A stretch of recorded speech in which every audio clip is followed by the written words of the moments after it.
자, 그렇다면 대학에서의 사회봉사는 어떤 의미가 있을지 한번 살펴보도록 하죠.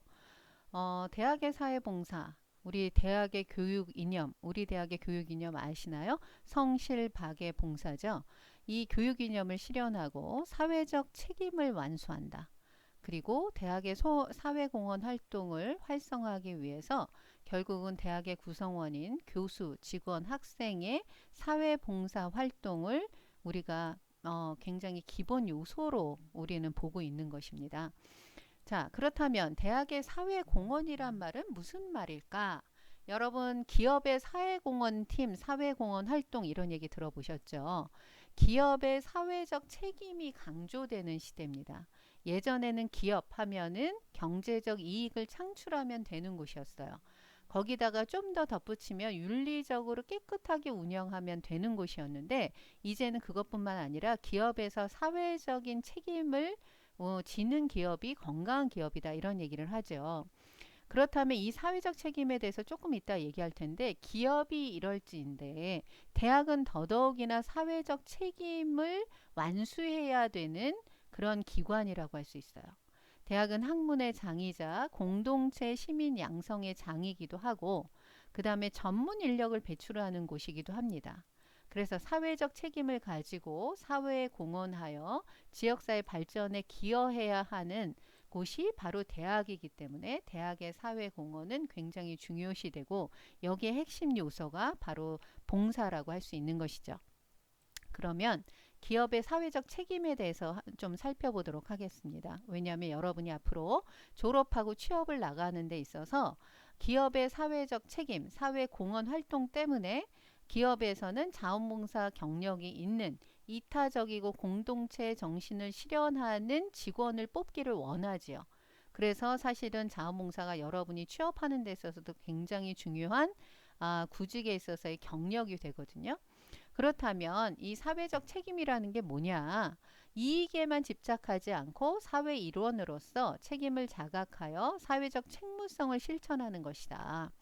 그래서 어떤 거? 취약계층에게 일자리를 제공하는 것. 그 다음 영업 활동을 통해서 창출될 이익을 사회적 목적으로 활용하는 것. 그래서 기부라든가 지역 공동체에 투자한다거나 사회적 경제 조직을 운영한다거나 그래서 우리 취약계층에 일자리 주기 위해서 여러분 그런 얘기 많이 들으셨을 거예요. 장애인 고용을 하거나 아니면 장애인들을 위한 업체를 만든다거나 이런 것들 있죠. 또 임직원이 지역사회를 대상으로 사회봉사 활동을 수행한다거나 이런 것들이 사회적 책임을 완수하기 위한 사회공헌 활동들이라고 할 수 있어요. 그러면 이런 사회적 책임은 무엇을 얘기하느냐? 바로 네 단계의 사회적 책임을 얘기하는데 캐롤이라는 사람이 이 얘기를 했는데요. 처음에는 경제적 책임이에요. 이윤 창출을 안 하면 기업은 무너지죠. 그렇죠? 그래서 이윤 창출을 해야 되는 거예요. 두 번째는 뭐예요? 법적인 책임이에요. 제반 법규를 준수해야 돼요. 법 안에서 경영 활동을 해야죠. 안 그러면 어떻게 되는 거예요? 기업이 위법, 범법을 해서 결국 기업이 무너지겠죠. 그 다음에 윤리적 책임이 있죠. 그래서 법적으로 강요되지 않지만 사회 통념에 의해서 형성되는 윤리적 기준을 우리가 자발적으로 이제 준수하는 것을 얘기하는 것이고요. 그 다음에 네 번째가 사회 공헌의 책임이에요. 그래서 경영 활동과 직접 관련이 없는 여러분 금호에서 문화재단을 만들어서 가난한 음악가, 뭐 미술가 이런 예술가들을 지원한 거 혹시 아세요? 금호그룹에서 이런 것이 문화활동에 대한 지원이에요. 또는 기부를 한다거나 또 자원봉사를 한다거나 이런 걸 통해서 사회에 공헌한다라는 얘기죠. 자, 기업이 이럴진데 대학도 사회적 책임을 다해야 되고 그래서 사회 공헌 활동을 굉장히 열심히 해야 되죠. 그래서 우리 대학은 총장 직속 기구로 사회봉사단을 만들어서 운영하고 있는 것입니다. 자, 그럼 더 디테일하게 본다면 이제 학생의 개인적인 측면에서 대학에 와서 사회봉사를 한다는 것은 일단은 우리가 여러분 많은 기업체에서 똑똑한 사람도 원하지만 어떤 사람들을 원하냐면 공동체 정신, 인성을 함양한 사람을 원해요. 그래서 이렇게 뭔가 협업할 수 있고 타인에게 기여할 수 있는 사람을 원하는데 우리가 봉사를 통해서 이런 인성을 함양할 수 있다는 것이죠. 그 다음 두 번째는 이제 여러분은 대학생이기 때문에 전공과 관련된 실무를 습득하게 되죠. 그럼 학교에서 학습한 이론적 지식을 현장에서 적용하고 실천해 봄으로써 실무 역량을 여러분이 더 향상할 수 있는 것입니다. 또 세 번째는 여러분이 이렇게 실무 역량을 현장에서 내가 무보수지만 뭔가 실행을 해보면서 내가 여기에 나는 탤런트가 있고 나는 이런 잠재력이 있고 이런 것이 맞고 이런 것들은 안 맞구나 이러면서 미래를 설계할 수 있게 되는 것입니다. 또 사회적으로는 우리가 학생이 아직 굉장히 이렇게 뭐라 할까요? 완성도나 완숙미는 없지만 결국 이런 학생들이 지역 주민들을 위해서 이제 봉사를 하면서 상생의 장이 열린다고 얘기할 수 있고요. 그리고 지역 주민의 삶의 질을 향상에 기여하게 되겠죠. 또 우리가 공공이나 민간, 주민단체와의 협력을 통해서 우리가 공공에서 할 수 없는 것들을 우리가 이제 할 수 있게 그렇게 사회복지 전달 체계를 새롭게 구축할 수도 있고요. 그 다음에 나눔의 문화를 확산하는 데 기여할 수도 있는 것입니다. 또 방금 전에 말씀드린 것처럼 우리가 대학에서는 굳이 사회봉사 교과목을 만들어서 운영하는 이유가 있겠죠. 그렇죠? 왜? 우리가 원하는 공동체형 인재를 육성할 수 있다는 것. 두 번째는 앞에서 얘기한 것처럼 실무 역량 강화를 촉진할 수 있다는 것. 세 번째는 우리가 대학의 교육 이념을 구현하면서 지역사회 복지 향상에 실질적으로 기여함으로써 대학의 사회공헌 활동을 활성화할 수 있다는 것이 바로 이렇게 대학에서 사회봉사를 굉장히 강조하고 운영하는 이유일 것입니다. 자, 그러면 우리 대학에서는 사회봉사 활동을 어떤 식으로 운영하는지 한번 볼까요? 네, 우리 대학에서는 사회봉사 활동을 활성화하기 위해서 대학, 그리고 기업, 관공서, 주민단체 등 민관 산학에 연계한 사회봉사 4섹터 파트너십을 구축하고 있습니다. 그래서 우리가 실제 봉사가 필요한 지역사회나 유관단체들하고 또 우리와 함께 협업할 수 있는 관공서, 뭐 시청, 구청, 도청, 그 다음에 행정복지센터까지 이런 관공서, 그 다음에 전문기관 이렇게 연계해서 함께 협업으로 봉사활동의 시너지를 극대화하려고 하는 것이죠. 자, 그래서 우리가 봉사활동을 위해서 협약, MOU를 체결한 이런 기관들이 있습니다. 우리가 전국 곰돌이 봉사회부터 봉사센터, 행정복지센터, 각 복지관, 시설 이런 다수 단체 및 기관과 업무 협약을 체결한 상태고요. 그 다음에 해외 봉사도 우리가 진행을 하는데 2018년도, 2019년도는 대학에서 자체 개발한 해외 봉사 프로그램을 가지고 캄보디아 수원 마을을 지원한 바 있고요. 그 다음에 사회복지과에서는 지금 계속 8년에 걸쳐서 캄보디아로 해외 봉사활동을 지금 나가고 있죠. 그 다음에 각 관련 단체 해외 봉사 프로그램에 참여할 수 있는 학생을 선발해서 파견을 하고 있는 상황입니다. 자, 두 번째로는 지역사회 밀착형 대학으로서의 사회공헌 활동을 진행하고 있는데 지역사회 발전을 위한 우리 대학의 기여 활동으로는 재능기부나 봉사활동을 우리가 들 수 있어요. 특히 지역 내 취약계층 지원활동을 아주 활성화하고 있는데요.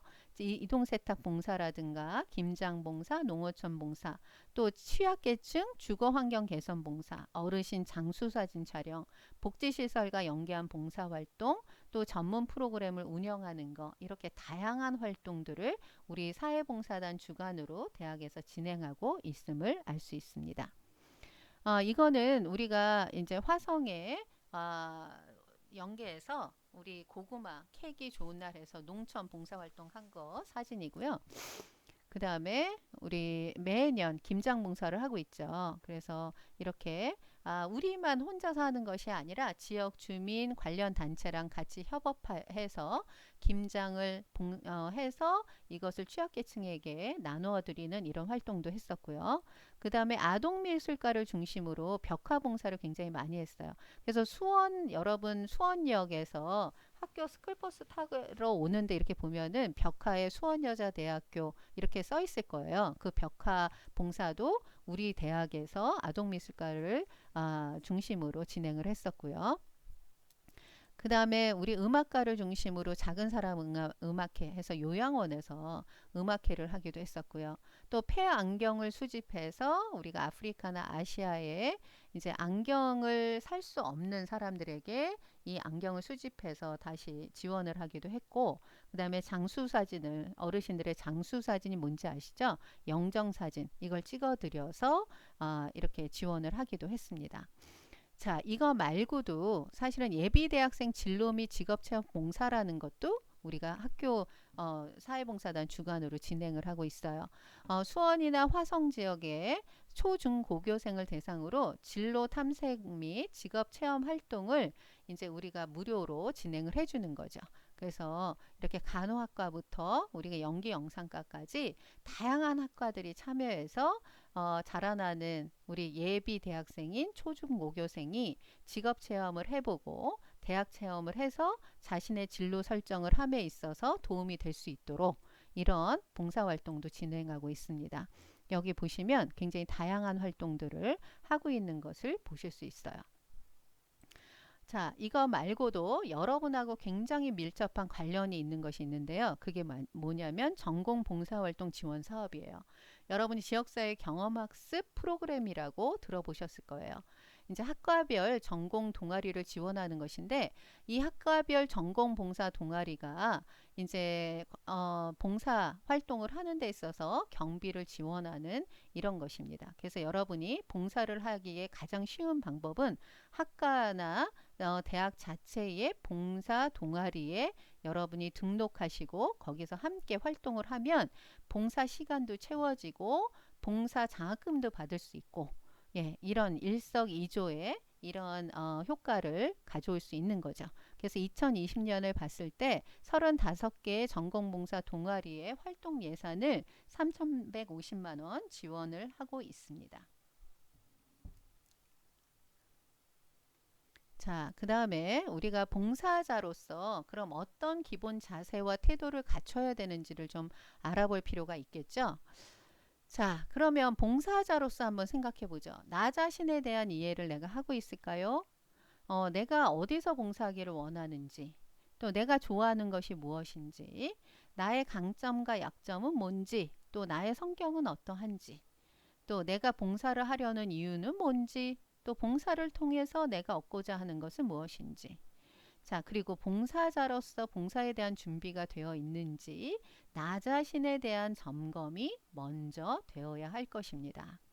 그래서 여러분 한번 생각해 보세요.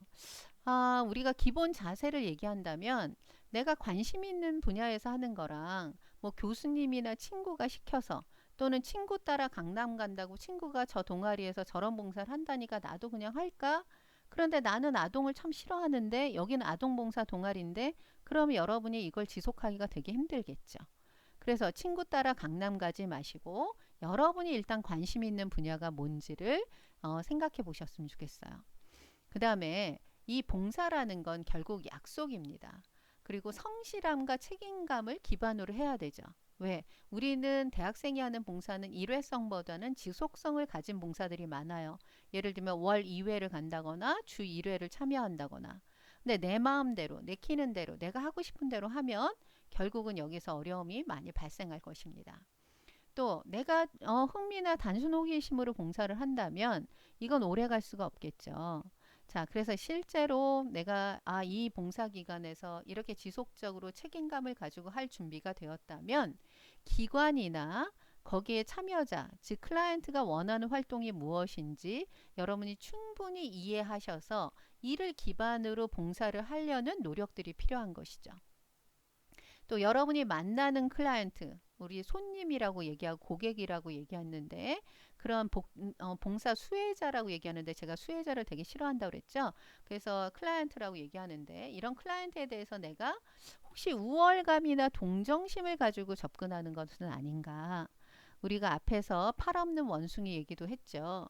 그런 것처럼 나도 언제나 예비 장애인이다 이런 얘기예요. 우리가 장애인과 일반인이라고 얘기하면 안 되고요. 장애인과 비장애인이라고 얘기하는데 이 비장애인은 미래 장애인이 될 수 있다. 우리는 언제든지 장애에 노출되고 있다는 거죠. 이런 것처럼 우리 동등함과 존중을 기반으로 한다는 것. 이것이 가장 기본적인 자세가 되어야 할 것입니다. 자, 그러면 우리가 한번 생각해 보자는 거죠. 책임감, 나 준비되어 있나?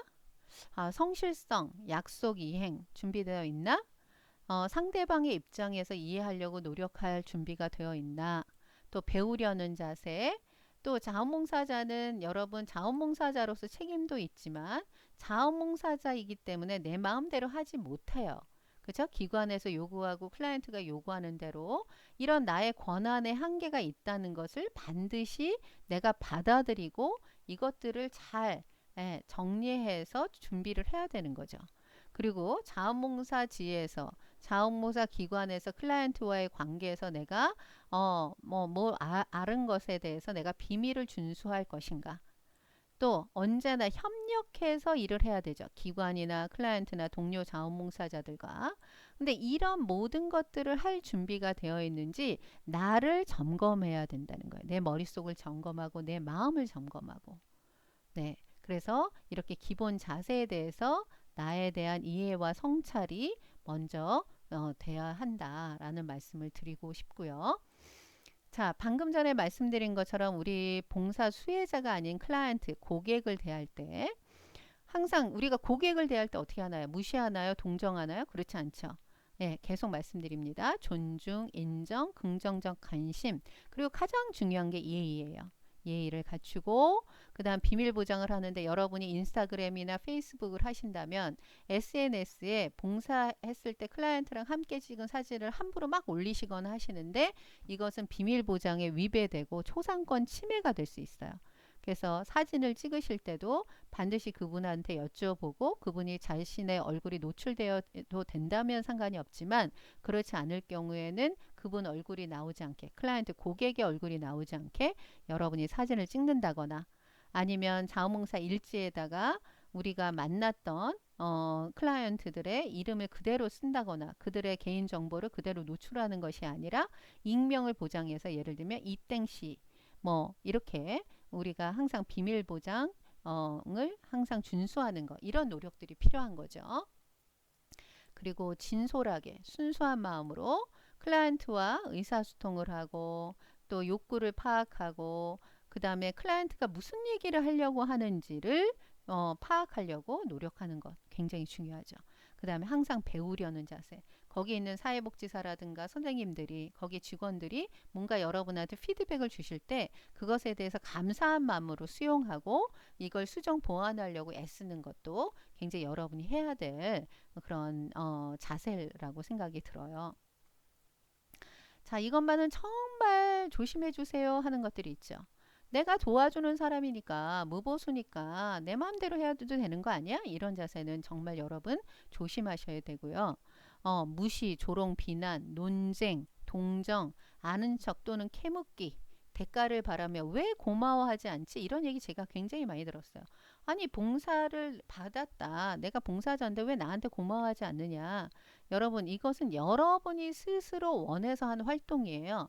그래서 여러분이 자꾸 그들에게 보수를 받지 않는다 그래서 자꾸 그들에게 뭔가 고맙다는 이야기를 받고 칭찬을 받고 이러려고 한다면 봉사 자체가 굉장히 힘들어질 겁니다.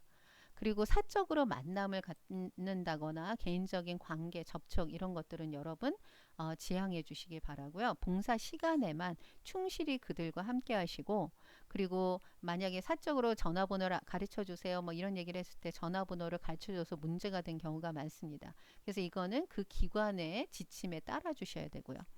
그 다음에 모르는 척 하는 거. 뭐라고 이제 클라이언트들이 이야기하거나 하는데 못 들은 척 모르는 척 하는 거 이런 것들도 여러분 우리가 주의해야 될 그런 행동이라고 할 수 있어요. 자, 우리가 실제 클라이언트를 만났을 때 어떻게 해야 되는가는 여러분 영상을 보시면 더 구체적으로 아실 수가 있는데요. 여러분 여기서 굉장히 중요한 것 중에 하나가 아이들은 여러분을 굉장히 이제 좋아하게 돼요. 아, 대학생 언니들이 왔다. 그러면서 굉장히 좋아하게 되는데 여러분 모델링이 되어 주셨으면 좋겠어요. 그래서 행동 거지 하나하나를 좀 조심하셨으면 좋겠고, 그 다음에 아이들이 굉장히 애정에 대해서 민감하죠. 그래서 편애, 금물이죠. 그 다음에 언행 조심해야 되고요. 아동학대가 의심될 때는 어떻게 해야 되죠? 예, 여러분이 반드시 거기에 관련 있는 직원에게 이야기하고 신고할 수 있어야 되는 거죠. 그리고 다문화 아동과 함께 할 때 호기심 천국은 이제 그만이라고 제가 썼는데, 막 호기심 때문에 이것저것 물어보고 니네 엄마는 어느 나라에서 왔어? 니네 아빠는 어느 나라에서 왔어? 뭐 이런 얘기를 막 함부로 하는데 여러분 제발 인격을 존중해 주세요. 자, 개인적인 질문 여러분 너무 많이 하지 않으셨으면 좋겠고, 네, 이런 것들 여러분 잘 지켜주셨으면 좋겠고요. 어르신과 함께 할 때도 마찬가지죠. 어르신들의 특성을 이해하고 배려하는 거 굉장히 중요해요. 청력이나 노안 등을 여러분이 생각하셔서 어르신한테 뭔가 프린트물을 드릴 때는 글씨체를 크게 해서 어르신들이 잘 읽으실 수 있게 해야 되겠고, 천천히 이해하기 쉬운 언어로 분명하게 설명을 드리고 반복적으로 또 설명을 드리고 또 따뜻한 마음으로 귀찮아하지 말고 그 진정으로 말벗이 되어드리면 참 좋겠죠. 여러분 장애인 당사자와 함께 할 때는 굉장히 중요한 것 중에 하나가 이해하려고 노력하는 거. 과잉 염려라든가 과잉 도움 이런 것들은 여러분 전혀 도움이 되지 않습니다. 그래서 어떤 도움이 먼저 필요한지, 그리고 내가 만나는 장애인 당사자가 어떤 특징을 가지고 있는지 그 담당 선생님들께 미리 여쭤보는 게 굉장히 중요해요. 여러분 여기에 세 가지 장애인 그 표시가 있죠. 원래 우리가 장애인에 대한 표시는 이거였어요. 근데 지금 이걸로 바꾸고 있죠. 왜 그런지 아세요? 이것보다 이것이 훨씬 더 어떻게 돼 보이세요? 능동적으로 보이죠.